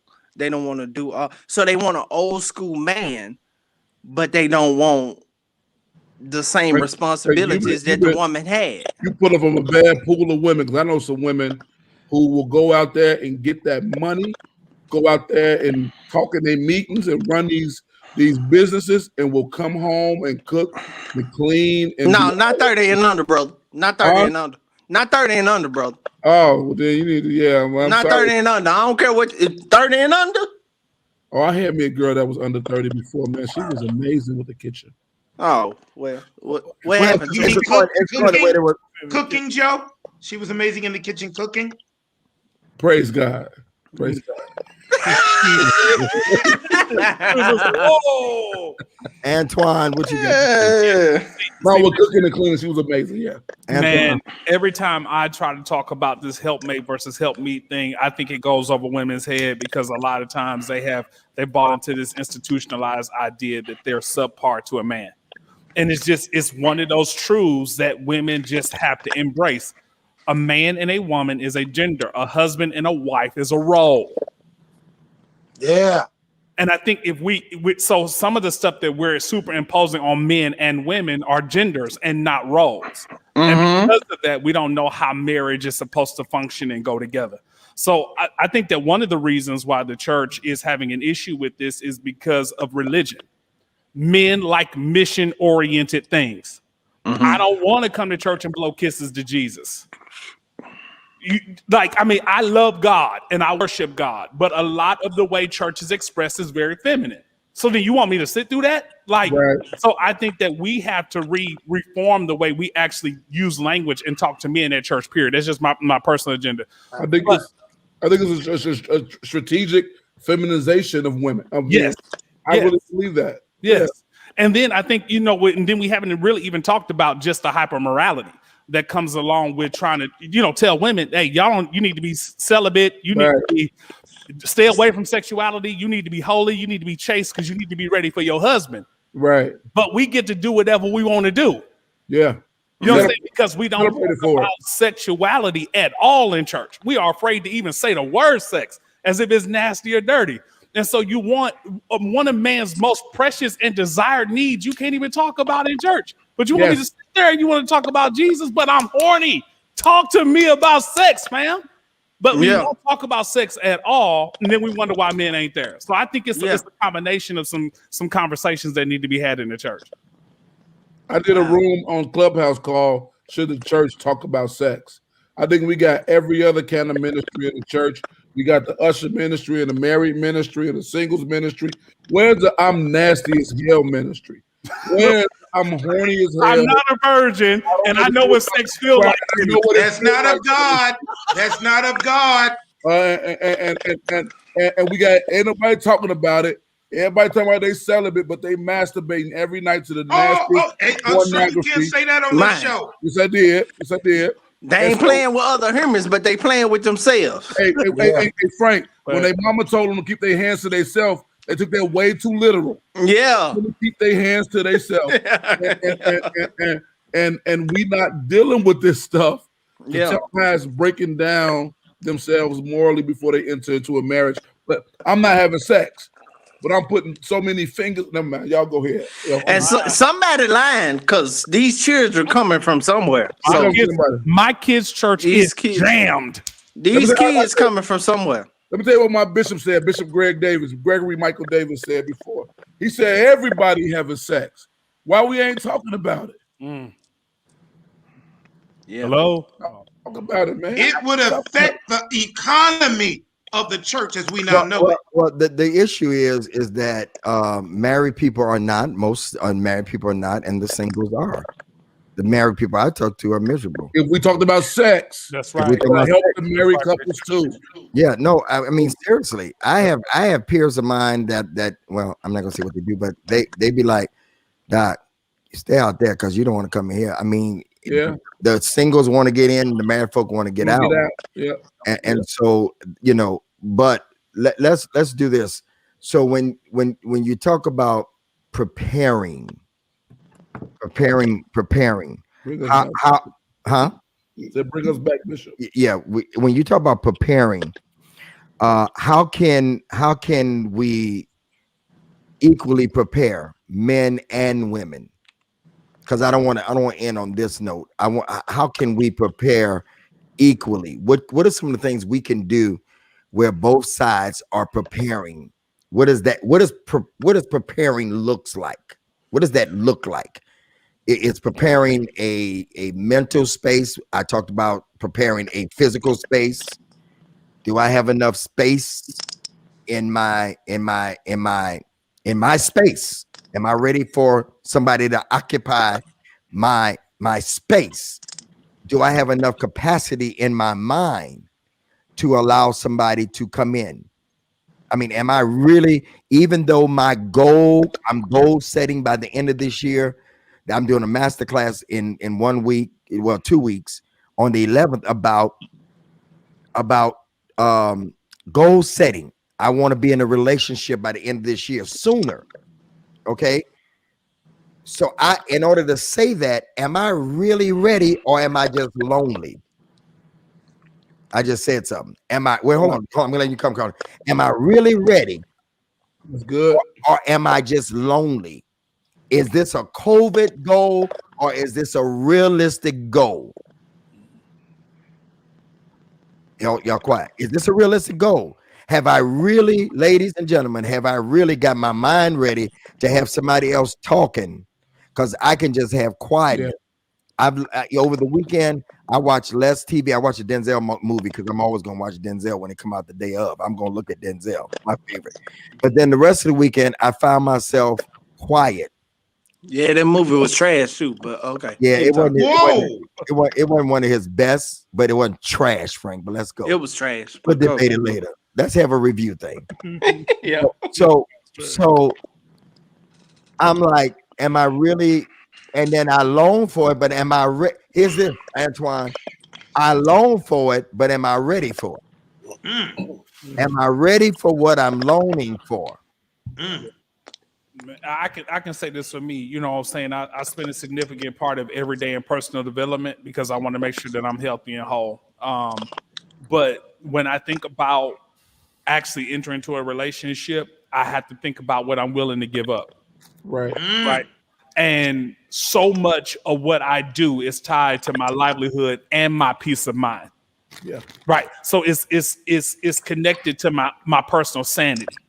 And so to know that I'm gonna have to scale back on some of those things that I give myself to for that personal sanity is the thing that I'm just looking at adjusting. Like, will I meet a woman that says, look, AJ, that gives you peace of mind and I'm not encroaching on that space, but after you get done with that, can we connect? Like looking for that woman that is willing to give some flexibility, but knowing that the stuff that I'm doing in my life is to ensure that I am a better person for her. She's not going to get a broken man when she get me, but she is going to have to get a man that's going to have to, she got to learn how to flex with me because I've set so many different things in my life to keep me sane that she is going to have to give me space to adjust though. And I hope that she has that level. How long does that look? You know what I'm saying? It depends on how much I like her. Yep. And it depends on how much I like her, hands down. Yep. That's good. That's realistic too. Ladies, did you hear him? Because I don't want to lose this tonight. Did you hear him? He's gonna need time to adjust. Do we give each other time to adjust, or do we want it to just happen overnight? You're bringing a whole person into your life. That's where dating and engagement and being engaged and all that work into it. That's why that time is important, because then you start to learn the spaces that they're gonna feel, and you start to be more comfortable with them. When the right one comes, Bishop, none of that stuff gonna matter. I got a whole room full of gym shoes. When the right one comes, I'm gonna take a lawnmower to that room, so I know she's gonna bring a lot of shoes with her. And so that's just how I picture it. And so when you like them, this ain't no business deal, Bishop. I know y'all do business deals all the time. So ain't no business negotiation. When a person you love, and when you see them, you just your mind is blue, Antoine. Mm-hmm. And when you see them and you know that this is the one, and they make you smile before they even walk in the room. Yep. And you ain't gonna be caring about all that space stuff and TV shows and movies and facts and who gonna cook and all that, baby. Just be here with me. I don't know if I agree with your statement that you're gonna take a lawnmower to your sneakers. I'm not taking a lawnmower to my sneakers. No. It sounds funny, but that's what I like. I don't think that's what I it. got upset when I heard Joe Global say it, and I'm disappointed in Joe Global. Yeah, I don't think that's what it's about. I don't think it's about. I don't think making space for them is about getting rid of the stuff that you love. I'm not saying you have to do that. It's not a requirement. I think you then just expand. The sneakers is a good thing. You don't get rid of your sneakers. You don't get rid of her shoes. She ought to come in saying what shoes you want that you ain't got, baby. Frank. Right. Nah, that's new, Frank. Frank, that's so new. When you say that, I go in my head like, is that possible? What? And that's what a shame. shoes? What ones color scheme that you want, baby, that you ain't got? I ain't even used to even hearing a woman say nothing like that. No, because I'm saying, like, why we gotta? I don't like it. I don't like Bishop said last Christ week. gave his life for the church. That's what Bishop, they say. No. Bishop said last week that, you know, if the woman was going to allow him to watch ESPN, CNN all day, like I just feel like the right one is going to. That's it, Frank. And enhance and complete a part of who you already are. Like there may be times where you have to pull away to cater to her world. She might like love and hip hop or something like that, and you'll have to dive into that world, and that's okay. But I don't think either one of us, especially at the ages we are, I can see in our early 20s, but all of us are over 30. I feel like at the ages we are, we need someone who is going to be okay with assimilating at times into the world that, like, I love sports.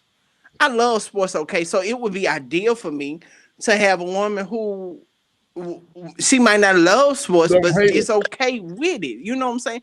Or say, baby, look, I know you're gonna want to watch the game Sunday. So what you want to eat? You want some wings? You want some rotel? You want some pizza?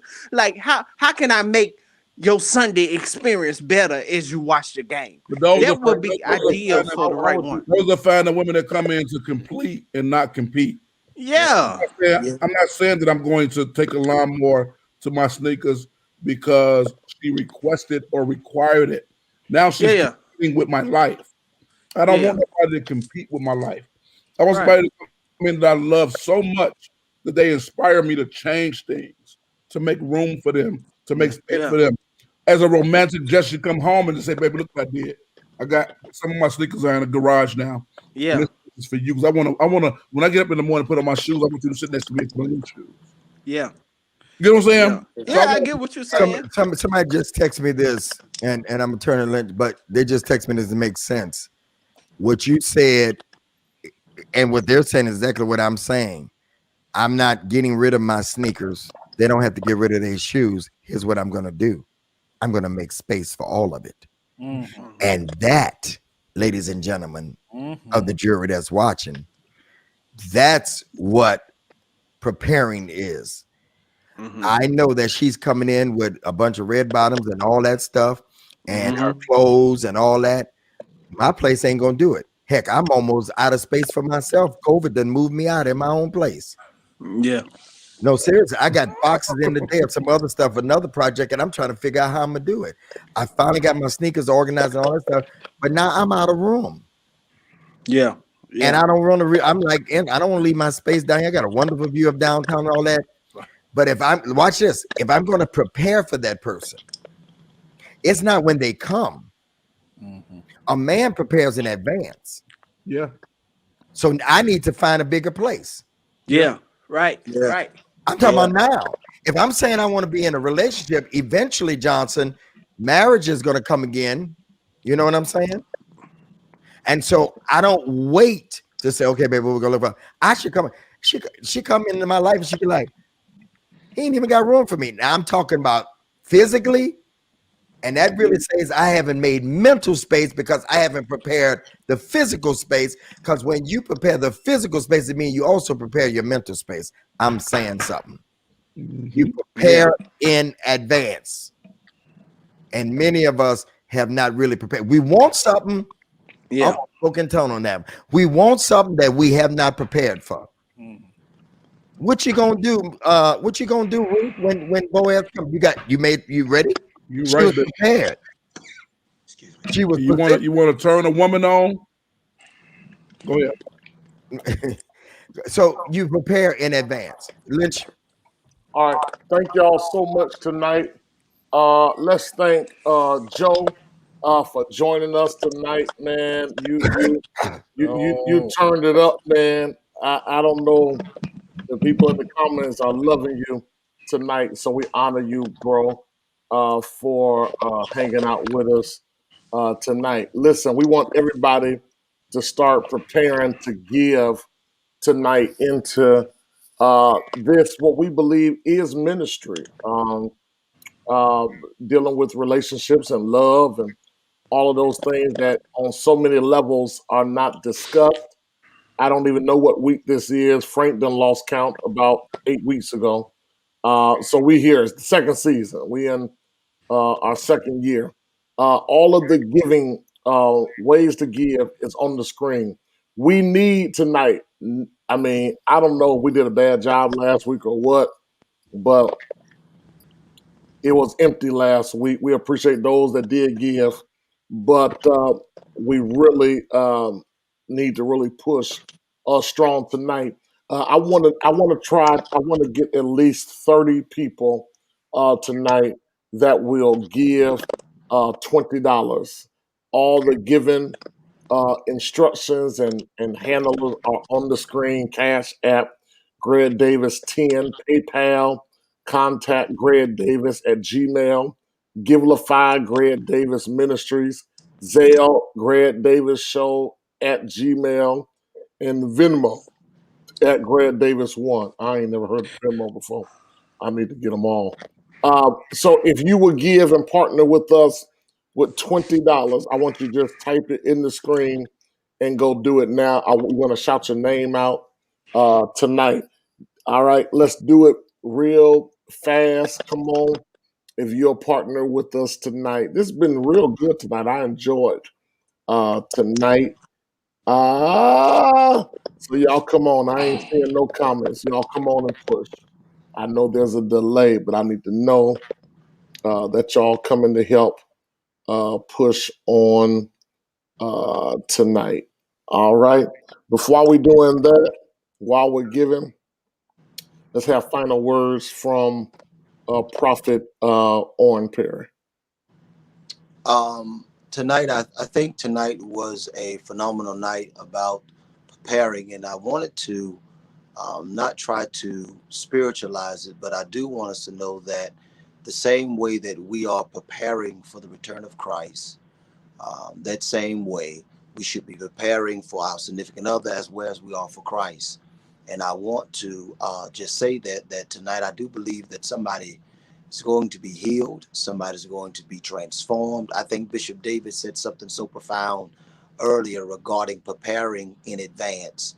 And so even when you're seeding now, you're sowing now, not just for a return for yourself, but also to prepare in advance for what's coming in the future. So I pray much success. I pray that continued success, and I pray that that the word of God, somewhere along the line, what was said tonight will impact and empower. Thank you again, Bishop Davis. Thank you, Lynch.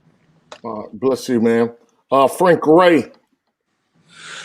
Today is February the 1st, and Hold on a minute, Ray. Hold on a minute. Marlon, I need you to watch the comments, please. Go ahead, Ray. Today is February the 1st. It is the day upon which the government has designated February as Black History Month.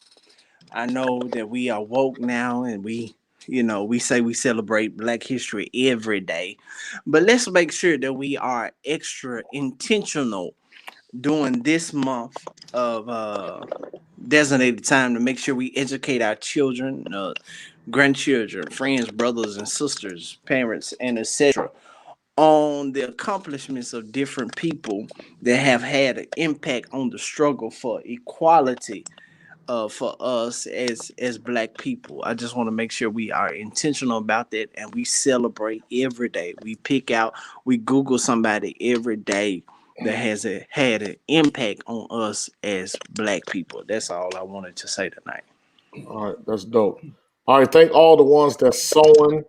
I see about 5 or 6 of you that have sold. At least what I'm reading on these comments, we need more to sow. The $20 dollars. Thank you, Kels, for sewing. The Cash App is on the screen. Money sign Greg Davis 10. Money sign Greg Davis 10. Final words, Broderick Rice. I want to say something, especially for the people that are watching. Intentionality over emotionality. I'll say that again. Intentionality over emotionality.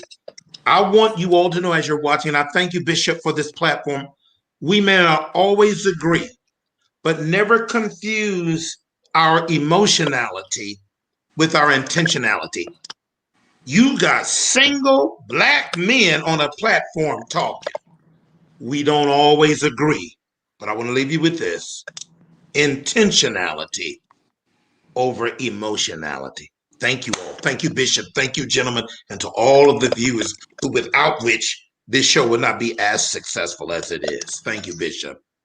Thank you, Don. Thank you, Kimberly. Thank you for giving tonight. I need about 10 more of you that will give final words, Pastor Herbert Johnson. I agree with Frank Ray as it relates to let's be more mindful this month of celebrating the historical Black figures who have contributed to the community that we don't often talk about. One fellow that comes to my mind is a preacher, pastor, and a congressman by the name of Adam Clayton Powell Jr., who pastored at that time the largest Black mega church in the world that we come to know as Abyssinian Baptist Church. And he is responsible for many of the legislation that Dr. King and others march and protest for. So while we oftentimes celebrate those who are out in the front, we forget about those who are working behind the scenes to actually help get the laws passed to make some of the rights that we have enjoyable. The second thing is, let me say, and I'm saying it for all of us, thank you all for sowing, but we still need you to please sow. As Pastor Lynch said on last week, we had a bad week, we had an off week, but we really appreciate for what you all do for this show and helping us to continue to help other people. So those of you that are giving on tonight, please type in the comment section, so once you have given. We need about 10 or 15 more people to give $20. Some of you all can give $20, some of you all can give $30, and then some of you all can just give your best offering. But we need everybody to please participate in the giving on tonight. I see people are still giving, and we are appreciative, but we want you to continue to do so. Joe, can you read your text for me? Go ahead. Go ahead, Lynch. I'm sorry. All right. Bishop Antoine Jackson. Again, thank y'all so much for allowing me to be a part of this conversation. I want to say to you guys that are watching online, we always hear a lot, where are the good men? I think what you guys are doing is you guys are creating a platform now for men to be able to express themselves and to talk, and for you all to be able to actually hear what's on our mind. This is actually the new men's ministry. This is where brothers get to come together, share exactly what we feel. And we might not be sitting in the pews, but we're sitting in front of our computer screens. And I think that there are so many of your husbands, your fathers, your nephews that need to be a part of this conversation. So your sowing allows us to keep coming back every single week to impact men and brothers that won't even step foot in the church. And they think all pastors are fake and phony, that we don't tell the truth, that we don't talk about real talk. And guess what? You finally found your answer. So for that husband that you've been trying to get to come to church, tell them to tune in on Monday nights to watch us here. So appreciate y'all, and look forward to next week. Appreciate you, Antoine. Our special guest tonight, Joe Global, final words. Man, I want to thank y'all for having me on tonight with y'all. I really had a great time. It's always a beautiful moment where brothers can come together and agree or disagree without the presence of women that we got to try to pander in front of and just be honest and transparent. I absolutely love this space. Thank y'all so much. I think it is imperative for. I don't want to just keep beating a dead horse, but when you got an environment like this that's special, men will have spiritual and practical concepts to help you further in life. Men and women can come and hear us talk like this. You need to sow into something like this.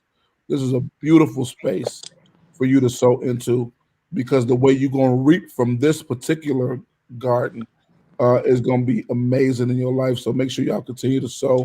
Thank y'all so much. I look forward to coming back. I think I'm doing a radio show with Broderick tonight, so it's going to be fun on that too. And Frank, I got $100 on Kansas City. What you want to do? I'm with Kansas City too. So. Oh, okay. All right. All right. Thank you, Joe. Again, let me say thank you all for giving.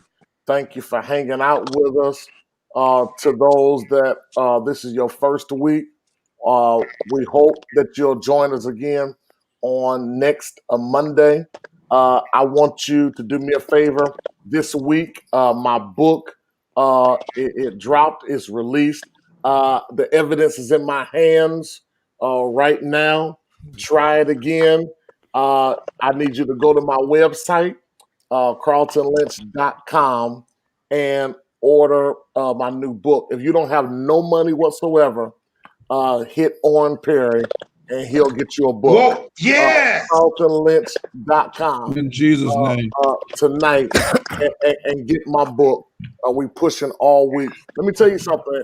The only way we can push product right now, I was supposed to be in Fort Wayne pushing, and the snow fell so hard in the Midwest, we couldn't literally move this weekend. So we got to use the power of the internet, of social media, and it's doing well. But I need you to continue to help push me over. I don't believe this is the season to start something new. I believe that you can go back to that same dream, that same idea. And in this book, you're going to see the blueprint for breakthrough. And so I want you to get it. My website again is carltonlynch.com. I need every person on this platform tonight to buy a book. And again, if you don't have no money, I'm telling y'all, Prophet Perry, he got it. Thank y'all so much. I believe it. Oh, no, believe that thing. Congratulations, Pastor Lynch. Everybody make sure to call the Lynch.com. Many things have been produced from the pandemic. Tonight on Greg Davis Live. I mean on When the Right One, I got too many shows. When the Right One Comes, radio show. When the Right One Comes, radio show. Broderick Rice is going to be on with ANESHA along with Joe Global. All right. And it will be on ANESHA Sharp's page on tonight. It won't be on mine. But they're going to be on. Joe is going to be guest hosting because I'm done. I'm done. I'm done. I've already told ANESHA I'm done. You ever been just like mentally tired, just like done. So they're going to be on tonight. And thank you so much. Make sure y'all go get his book. Ray, you got any announcements? No, I think I ain't got nowhere to go. They can go. I'll be on your show tomorrow night at 11. And I'll probably be there tomorrow night. Yeah, I'll be on there tomorrow night at 11. As Pastor Lynch was talking, I hate to shift like that, but I believe there are about 55 people on here that have some things, some prophecies, some things that God has promised you hanging over your head. And the reason you have yet to see it come into fruition is because you gave up too soon. Yep. And just like his book saying, you need to go back in this season and try it again. Try that business again. Try whatever it was that was heavy on your heart. Try it again in this season and watch what God does in your life. The doors he's getting ready to open, the money he's getting ready to allow flow, all because you trust him enough to try it again. I believe in my heart that my faith and our faith is connecting to your faith right now. Yes, That Lord. because of the faith that you have in God, simply to try it again, Try it again. God is getting ready to make it not just enough, but He's gonna make it overflow. I just believe that. Anybody else sense that on this call tonight? believe it. I Yes, I believe it. I receive. believe it. I received I that. Yeah. believe it right now. Y'all go to carltonlynch.com and get your. How many of you on here will say that you're going to purchase your book? You're going to purchase your book. Put in there yes. Put in there yes. Yes. Yes. Yes. Yes. Yes. Somebody said in the comments, Frank, while you was talking, they said, try love again. That's true, because a lot of people have given up on love, given up on relationships. sir. Yeah. I'm sorry, Bishop. Go. No. I ain't in no rush. I ain't got nowhere to go. Roger, Hey, Bishop. Roger and what you call it got to go. Bishop, I just want to ask you this. Huh. Why do you how did you get so comfortable the way you let everybody promote all their products and events and things in this? How did you get to a place where you just let us promote us? You never asked for any money. How did you get to that place where you just... Cause I'm a doorman. I open doors for people. I let them in to go to the next level. Like on the Matrix. Yeah, that's what the door. That's what the doorman does. He opens the door and he says, "What floor you going to?" And that's what they're doing. I mean, this is where we forget. Thank y'all. I said it yesterday. This is what we forget. That what you make happen for, I don't even think that's in the Bible. We just didn't say it, Frank. What you make happen for others, yeah, God will make happen for you.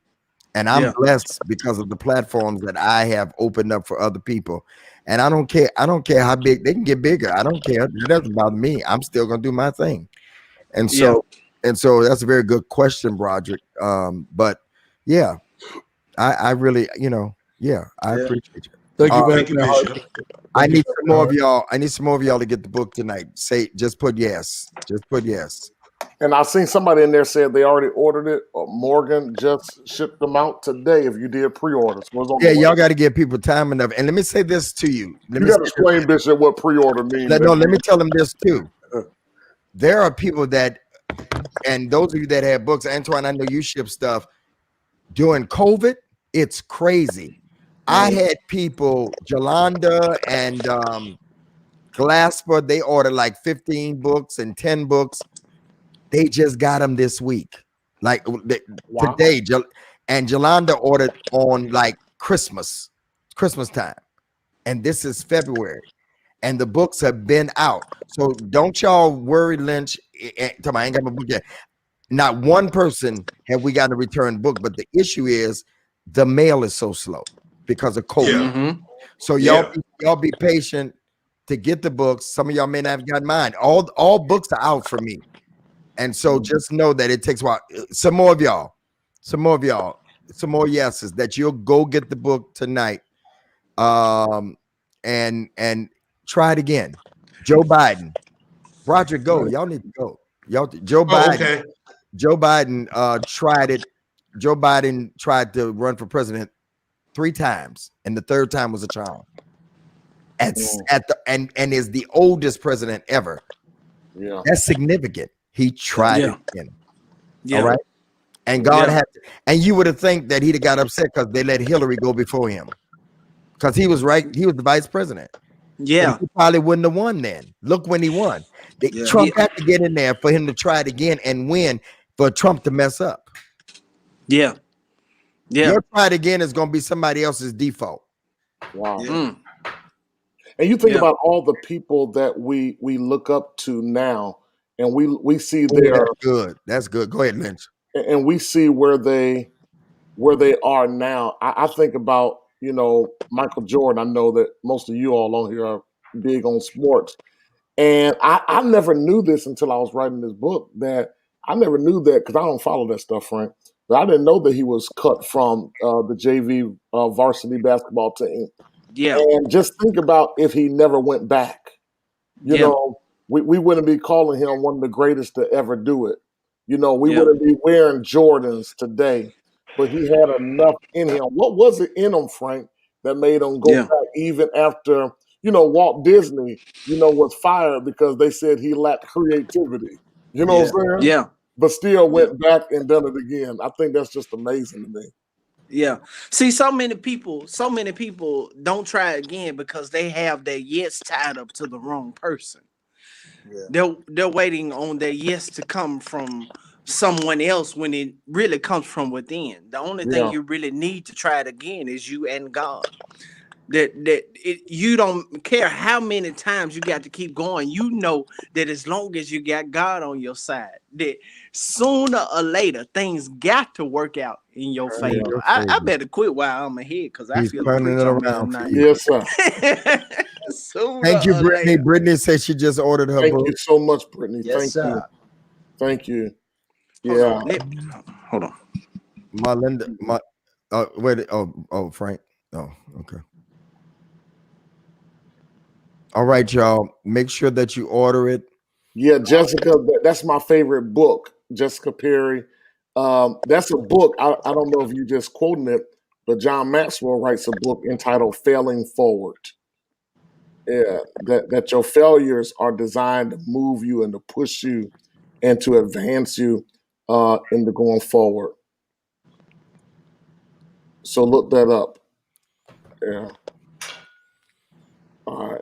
All right, Thank y'all. you, Bishop. I appreciate your push tonight. No problem. And if you don't get it today, whenever you get your pay or whatever, make sure that you get it. So, Father, we thank you now. We bless your name. We pray for all the singles tonight. Pray for those that are lonely and going through seasons of isolation. So, Father, I pray that you bless them, that you be their comfort and their guide. And God, you prepare them, not just give them a thirst for somebody, but give them a hunger to become who they are. We bless them now. Thank you, God, for each one of these men of God that come to share week after week. Thank you for the value that they add. Thank you, God, that they have been consistent, God, with what you've given us to do. I pray, God, that if it means that a woman will make a decision about a man that she needs to leave alone, or she's gathering data from us so that she can become better. I pray, God, that we don't just waste Mondays, but God, I pray that it be a blessing to those, God. And God, we pray that we don't get weary in doing well, God. Father, bless all of those in government. Bless our new president. Bless, God, our governments. God, we speak peace upon our earth. We thank you, God, for even those that are on here right now that have lost loved ones and they sit at the table across from them and the seat is empty. Yes, Lord. Father, be their comfort and be their guide right now. We thank you, God, even for the mantra of when the right one comes, God. I didn't realize that it would be this and that people would repost and all that. God, I just thank you for allowing these brothers to come and be a part of the vision.